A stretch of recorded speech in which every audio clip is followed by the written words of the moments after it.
Hitman is a video game series that goes back to the year 2000. The original game was a flawed, yet surprisingly ambitious stealth game that kicked off the franchise that got progressively better with each installment in the early to mid 2000s. In retrospect, it's one of my personal favourite video game franchises of all time, and you could say that I'm a veteran of the series, with the fourth game in the franchise, Blood Money, being my personal favourite stealth game of all time. The game series took a bit of a hiatus for the next few years, until the release of 2012's Hitman Absolution, which, while was a great action-adventure game in its own right, was a massive disappointment when you consider its predecessors.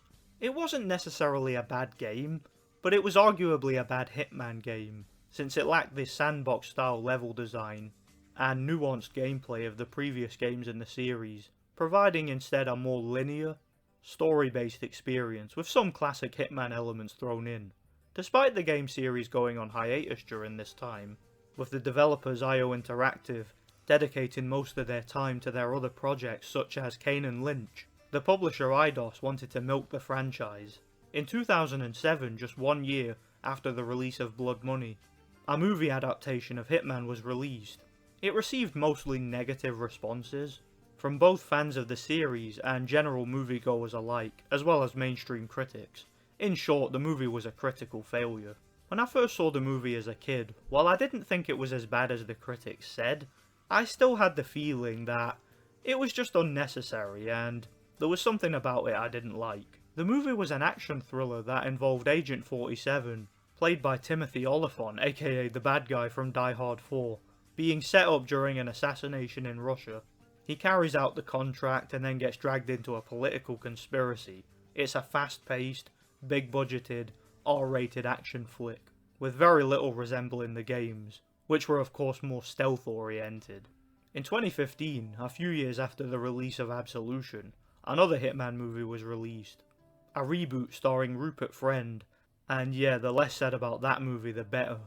Nordic Warrior here, hope you guys are all doing well. So today we're going to be doing something a little bit different on the channel. We're going to be talking about video game movie adaptations and giving some retrospective thoughts on the Hitman series, as well as the Hitman movies that both failed to start a franchise of their own.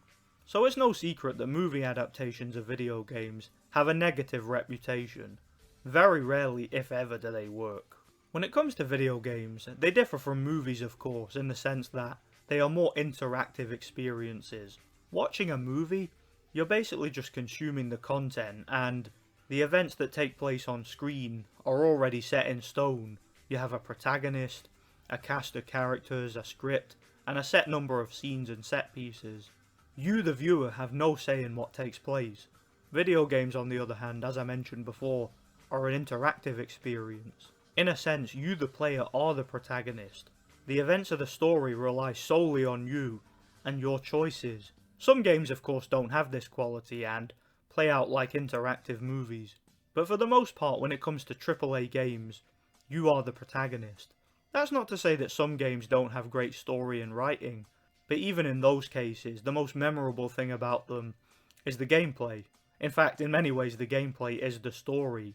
This is particularly important when it comes to the Hitman franchise. And I'm going to talk about why, no matter what you do, you could never make a great Hitman movie, and in retrospect, it's baffling to me that anybody even tried. Let's talk about it. So the reason why I became such a big fan of the Hitman series had nothing whatsoever to do with story, writing, characters, or even anything resembling a narrative. What got me hooked on the series was purely gameplay related. Without a shadow of a doubt, in my personal opinion, the best thing about the Hitman games is the fact that each mission has a ton of replay value, as well as some intellectually stimulating challenges. How the formula for each mission works is at the beginning of each mission, you're given a briefing. In this briefing, you will be tasked with assassinating one or more targets in a huge sandbox style level. These targets will be well guarded, on high alert, and will have numerous guards patrolling the area they reside in. There will also often be civilians as well as police in the area who will act as potential witnesses or obstacles to avoid or remove. There is no hand-holding, no dumbed-down mechanics, and no boring, scripted nonsense. You are free to approach any mission you choose, and can sometimes even plan your own mission beforehand, choosing what items, if any, to take with you. The game rewards you for your precision and discretion. If you're great at the game, you get in there, take out your target, leaving no casualties, no evidence or witnesses, and you escape unscathed.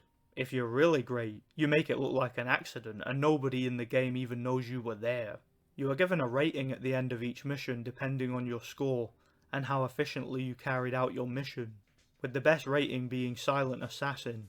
Obtaining a Silent Assassin rating is a great feeling, as the game really makes you work for it.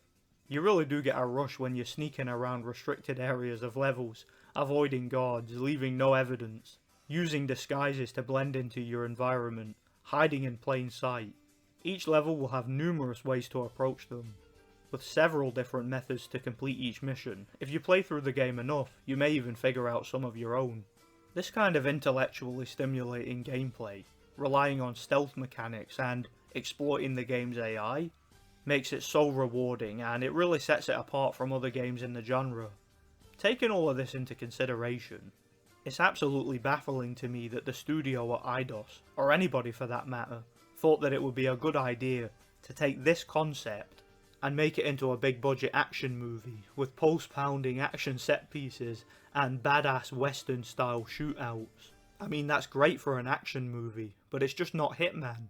Fans of the series such as myself who have sunk numerous hours into the games were never going to take to the movies, not unless they somehow captured the spirit of the games they were based on. And of course, not only did they not, but it's practically impossible that they ever could. As I mentioned before, the video games are an interactive experience. This is particularly true in regards to the Hitman games, as the very reason for their success is their interactivity.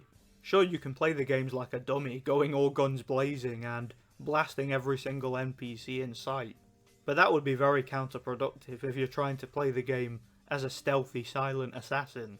Watching the first movie and seeing Agent 47 kicking ass like he's Duke Nukem, blasting waves and waves of henchmen, and SWAT might look impressive and might have the right kind of cinematography for a badass action film, but it's just not Hitman. I just couldn't fully enjoy these scenes knowing what I know about the series and expecting what I've already experienced from the games. It just doesn't work like that. In short, video games belong in their own medium, and very rarely, if ever, do they work in movies. Another problem with making a Hitman movie adaptation is adding certain tropes that just seem out of place in the series. For example, Agent 47 is not really a character, is he? I mean, he is, but he isn't, if that makes sense, bear with me. So in the Hitman games, Agent 47 is basically a clone, a manufactured assassin that was bred for the sole purpose of taking out targets for the highest bidder. That's who the character is.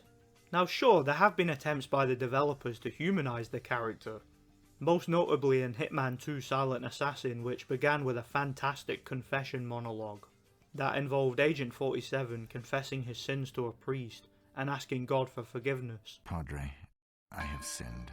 Avanti, figlio mio. Continue, my son. I have done some terrible things in my life. I have killed many people for money, out of ignorance, out of evil, out of hatred. Figlio mio, I know you well. You are also a good person. I've seen you taking care of the garden. I know of the large amount of money you donated to the church. Your soul is on the right path. But Father, I do not belong. I'm not of this world. So why should God forgive me? Do not worry, my son. When your time comes, He will have a place for you as well. Just keep God in your heart. Now I must leave. Stay a while and pray. Lead me, O Heavenly Father, in the path of right. I walk alone and stumble in the dark. Show me the light and I'll go there. Let me find peace in my own heart and save me from my enemies. In this scene, 47 is trying to come to terms with what he's done, and is fully aware of the fact that him being a clone could mean that he doesn't have a soul, and therefore isn't truly human, though despite this, he clearly has a conscience and he clearly believes in God, and is seeking forgiveness and salvation. This is a great character moment and it's conveyed very well. and I think it certainly added something to the character. Absolution tried to do something similar, with 47 feeling guilty about what he's done in the first mission of the game, and trying to atone for it throughout the game's story. But sadly, the writing in that game was so bad that to me it just felt forced and contrived. But despite all that, the theme of Agent 47 being a manufactured clone assassin was kept mostly consistent. We were never really meant to sympathise or identify with the character. In the movies, however, we are supposed to do this. They have the generic love interest trope forced into both movies, with Agent 47 all of a sudden changing who his entire character is. For some nonsensical implied romance, we have him alternating between cold calculating murderer with no empathy to badass virtuous action hero with neither seeming at all believable, and to top it all off, two stories that just don't resemble the Hitman games at all. We are not the protagonist here, Agent 47 is. And unfortunately, Agent 47 is just not a character worth getting invested in. He's basically a simple avatar for the player. And as I mentioned before, the gameplay is the story and the player is the protagonist. Therefore, a Hitman movie could never work in the way that your average, generic, big-budget action movie blockbuster could.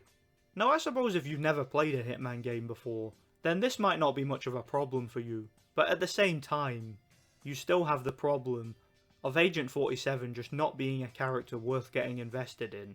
Again, he's a clone bred for the purpose of assassinating people. How can anybody relate to that? To sum up, Hitman is a great video game franchise, but one that really works in its own medium. And to be perfectly honest, it could never work as a movie adaptation in my personal opinion. Thanks for watching, guys. I really hope you enjoyed the video. Let me know what you guys think. I would love to read your thoughts and opinions in the comment section to this video. And let me know if you want to see more content like this in the future. I have a lot of ideas for the channel. Be sure to check out my video game review series if you haven't already. Thanks for watching and God bless.